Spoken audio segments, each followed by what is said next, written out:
Nirvana broke out when I was in high school.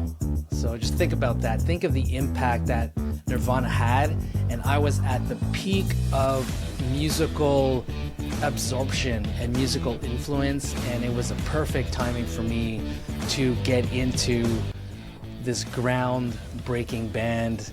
One of two bands that changed my life, Nirvana and Pearl Jam. Now, one thing that I loved and really appreciated about Nirvana, you have to think about the context when they broke out.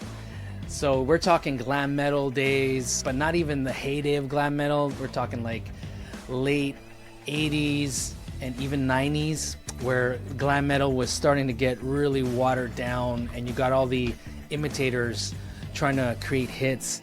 And when Nirvana broke, it was such a breath of fresh air.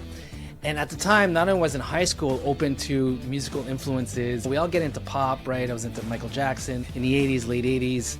Madonna, I went through the pop stage, and I was ready to get heavy with the hormones kicking in and getting angry at my parents and girls and just understanding, hey, what the hell is going on with me? You're very, very open to a musical shift, and Nirvana couldn't come at a better time. And at the time, I was learning how to play guitar as well. Although I loved Van Halen, I loved all those shredders. One of my favorite bands pre-Nirvana was White Lion, and Vitto Bratta was my hero. He's the one that actually got me into wanting to play guitar well. He was a tapper, he was a shredder, very melodic solos. He was like Eddie Van Halen, but he definitely had his own style.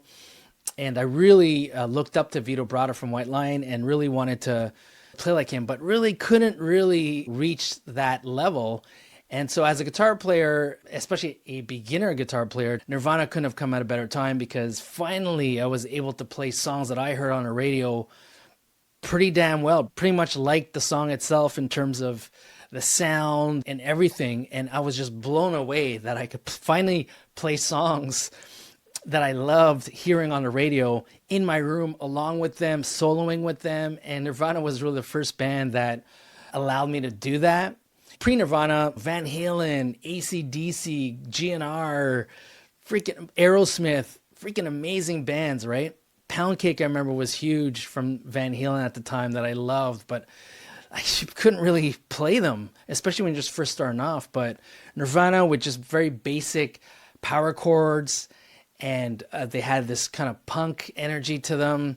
Man, I got sucked right in. And Kurt Cobain, his voice forever will haunt us all.